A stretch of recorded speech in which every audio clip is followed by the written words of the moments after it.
oleh Ibnu Qayyim dalam kitabnya Al-Wabilus Shayyib, sekitar 100 faedah dari faedah zikir.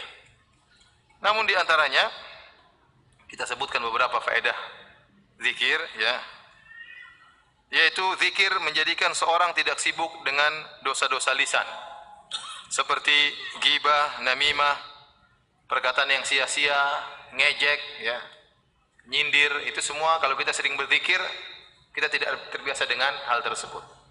Ya. Orang biasa berzikir kalau dia habiskan waktunya untuk nyindir, untuk ngejek, untuk ghibah, dia merasa rugi. Kenapa? Dia sudah terbiasa apa? Berzikir. Sebagaimana wasiat Nabi kepada seorang sahabat, la yazalu lisanuka rotiban min dzikrillah. Jadikanlah lisanmu senantiasa basah karena berzikir kepada Allah Subhanahu wa taala. Ya. Dengan banyak berzikir kita akan terpalingkan dari kegiatan-kegiatan yang tidak bermanfaat. Ya. Kalau Anda sudah biasa berzikir, rugi kalau waktu Anda habis untuk baca yang tidak ada faedahnya. Apalagi orang sudah punya hafalan Quran, dia rugi waktunya berlalu, dia tidak memurajaah, mengulangi Al-Qurannya. Maka saya selalu berulang saya sampaikan, kalau Anda belum punya hafalan Quran, maka sisihkan waktu untuk menghafal Al-Quran. 1 juz, 2 juz, 3 juz, alhamdulillah. Meninggal punya hafalan 5 juz, luar biasa. Ya. Jangan meninggal dunia juz amma saja belum tamat, ya. Baru hafal 3 kul huwallahu ahad, kul a'udzu birabbil falaq, kul a'udzu birabbin nas. Satu lagi 4 yang kul ya ayyuhal kafirun. Yang lain belum hafal. Kalau punya hafalan Quran, waktu Anda naik motor, naik mobil, Anda bisa muraja' Al-Quran. Ya. Anda bisa lebih semangat sholat malam. Kenapa? Karena ada bacaan yang Anda baca. Lebih menambah iman Anda. Jadi biasakan diri untuk berzikir kepada Allah Subhanahu wa taala. Kemudian faedah yang kedua, orang yang berzikir, kalau dia mengingat Allah, maka Allah akan mengingatnya. Kata Allah, fadhkuruni adzkurkum. Ingatlah aku, maka aku akan mengingatmu. Ini harus kita yakini. Setiap Anda ingat Allah, Allah akan ingat Anda. Ya. Bahkan dalam hadis kata Allah Subhanahu wa taala, man dzakarani fi nafsihi, dzakartuhu fi nafsi. Barang siapa yang mengingatku dalam dirinya, maka aku akan mengingatnya dalam diriku, kata Allah Subhanahu wa taala. Wa man dzakarani fi mala'in, dzakartu fi mala'in khairun minhu. Barang siapa yang menyebutku, mengingat aku di hadapan banyak orang, maka aku akan menyebut dia juga di hadapan rombongan yang lebih baik daripada rombongan itu, yaitu di hadapan para malaikat. Jadi kalau Anda ingin diingat-ingat oleh Allah, Anda ingat Allah Subhanahu wa taala. Al jazaa' min jinsil amal, balasan sesuai dengan perbuatan. Ya, kalau Anda sering ingat Allah Subhanahu wa taala, Allah akan ingat Anda. Nah, saat Anda menghadapi musibah, menghadapi problem, Allah ingat Anda, Allah tahu Anda. Kenapa? Karena Anda sering mengingat Allah Subhanahu wa taala. Ya, ada solusi, Allah tawarkan solusi. Allah akan berikan ketenangan, Allah akan berikan ketentraman. Karenanya di antara faedah zikir adalah ketenangan. Kata Allah Subhanahu wa taala, "Ala bi dzikrillah tatmainnul qulub." Ketahuilah dengan mengingat Allah maka akan tenang hati. Hati akan menjadi tentram. Apalagi di zaman sekarang ini, begitu banyak berita yang menakutkan, begitu banyak berita yang mengkhawatirkan, kondisi yang buat orang stres. Maka dengan zikir kepada Allah Subhanahu wa taala akan menghilangkan penyakit-penyakit tersebut. Ini benar, ya. Orang yang jauh dari mengingat Allah Subhanahu wa taala adalah orang yang menderita. Kata Allah Subhanahu wa taala, "Wa man a'rada 'an dzikri fa inna lahu ma'isyatan dhanka." Barang siapa yang berpaling dari mengingatku, maka baginya adalah kehidupan yang menyempitkan, kehidupan yang menyesakkan. Ya, kehidupan yang menyesakkan. Mungkin kita melihat dia seakan-akan dia orang paling bahagia karena hartanya banyak, ya. Kita melihat dia seakan-akan orang yang paling bahagia, tapi kenyataannya dia adalah orang yang menderita. Kenapa? Dia tidak pernah mengingat Allah Subhanahu wa taala. Ya. Meskipun hartanya banyak, meskipun ya, kekayaannya luar biasa, kelihatannya dia ketawa ketiwi namun dia tidak bahagia. Yakinlah orang yang berbahagia adalah orang yang mengingat Allah Subhanahu wa taala. Baik. Di antara faedah zikir, terutama zikir pagi petang akan mantapkan akidah seseorang. Nanti antum akan lihat zikir-zikir yang Rasulullah SAW ajarkan di pagi dan petang hari banyak mengandung makna-makna tauhid. Tatkala Anda membaca zikir tersebut dengan penghayatan, maka tauhid Anda akan semakin mantap. Kita memperbarui terus iman kita. Setiap pagi perbarui iman, setiap petang perbarui apa? Iman kita, ya. Dengan syarat kita membaca zikir tersebut dengan penghayatan. Maka inilah kenapa kita berkumpul pada kesempatan kali ini untuk mempelajari di antaranya fikih zikir pagi petang sekaligus kandungan sebagian dari zikir-zikir tersebut. Oleh karenanya dalam Al-Qur'an Allah Subhanahu wa taala menyuruh Nabi bersabar menghadapi gangguan orang-orang musyrikin dengan mengingat Allah pagi dan petang hari. Contoh firman Allah Subhanahu wa taala, "Fasbir 'ala ma yaqulun." Sabarlah engkau wahai Muhammad atas apa yang mereka katakan tentangmu. Engkau dituduh sebagai orang gila, sebagai pendusta, sebagai penyihir, sebagai dukun, sebagai pemutus silaturahmi, orang yang keluar dari nenek moyangnya.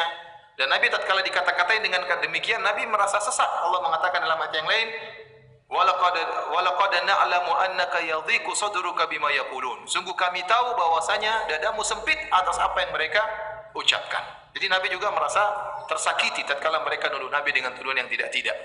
Maka di antara solusinya kata Allah, "Fasbir 'ala ma yaqulun." Sabarlah.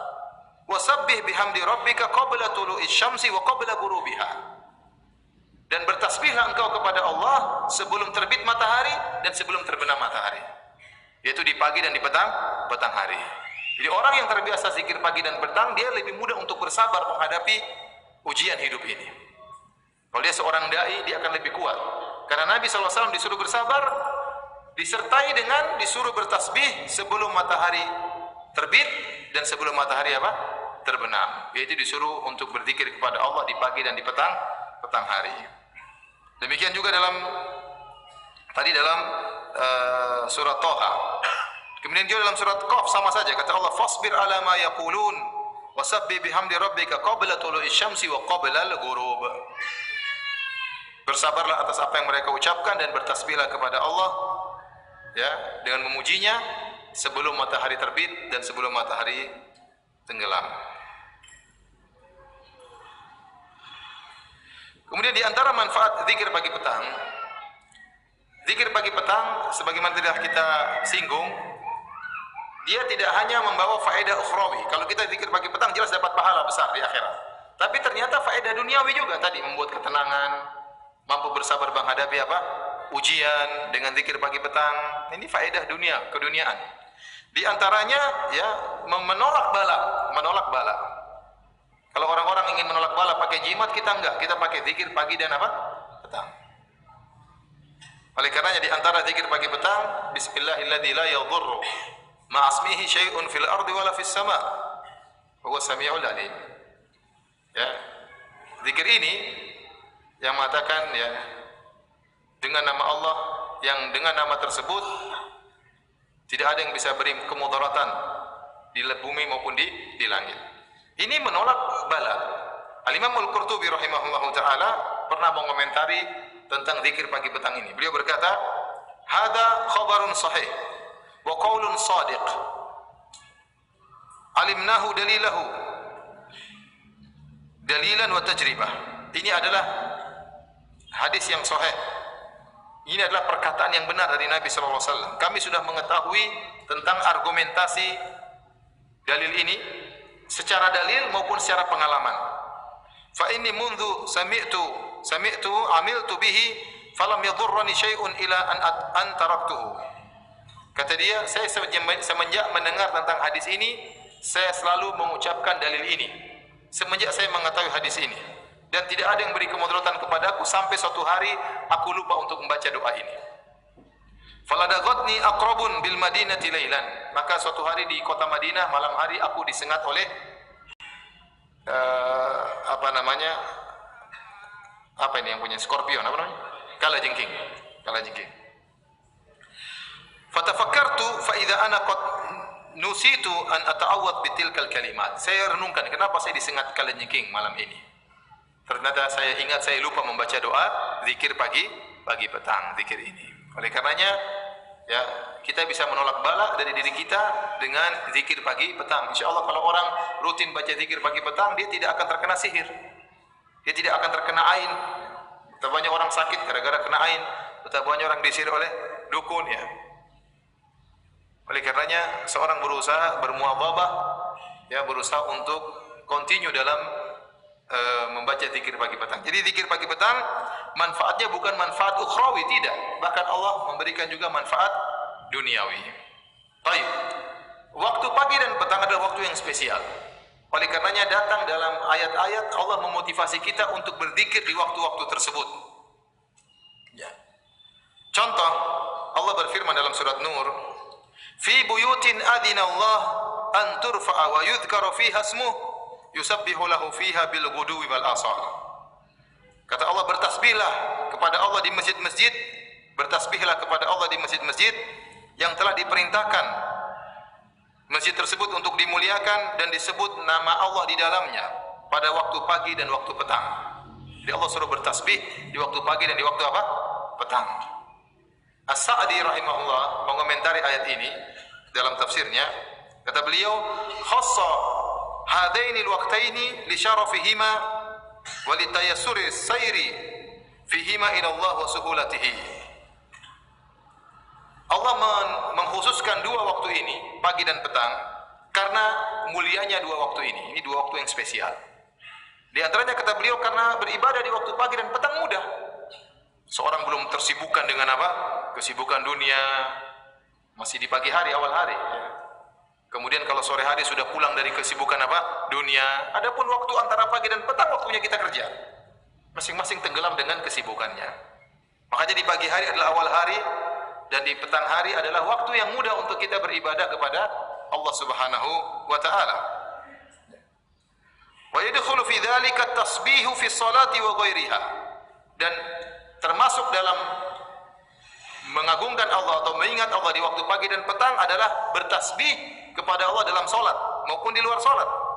Walihada, kata beliau, karenanya syuri'at adhkarus sabahi wal masa'i wa awradihima inda sabih wal masa. Karenanya disyariatkanlah zikir pagi petang dan wirid-wirid pagi dan petang.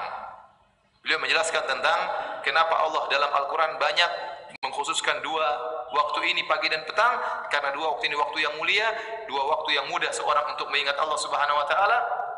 Karenanya disyariatkannya zikir pagi dan petang. Contohnya lagi Allah berfirman, ya ayyuhalladzina amanu dzkurullaha dzikran katsira. Wahai orang yang beriman, ingatlah Allah dengan pengingat yang banyak. Banyaklah berzikir kepada Allah. Wasabbihuhu bukratan wa asila. Kemudian Allah khususkan di antara zikir-zikir tersebut, yang banyak tersebut khususkanlah di waktu pagi dan petang. Dan bertasbihlah kepada Allah bukratan wa asila, pagi hari dan di sore hari. Kata Al-Baydawi rahimahullah, salah seorang ahli tafsir dari mazhab Syafi'i, beliau berkata, wa takhsisuhuma bidzikri lidalalati ala fadlihima ala sairil awqati likaunihima masyhudain. Kata beliau, dan Allah mengkhususkan penyebutan bukratan wa asila.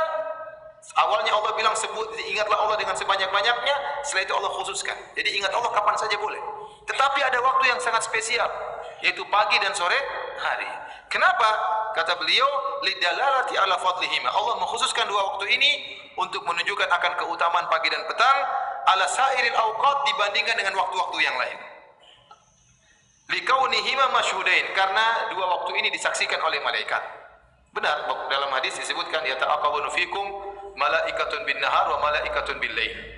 Ya, bahwasanya ada malaikat yang saling bergantian pada kalian, malaikat malam dan malaikat apa? Siang. Yang mereka bertemu pada salat asar dan salat subuh. Pada salat asar dan salat apa?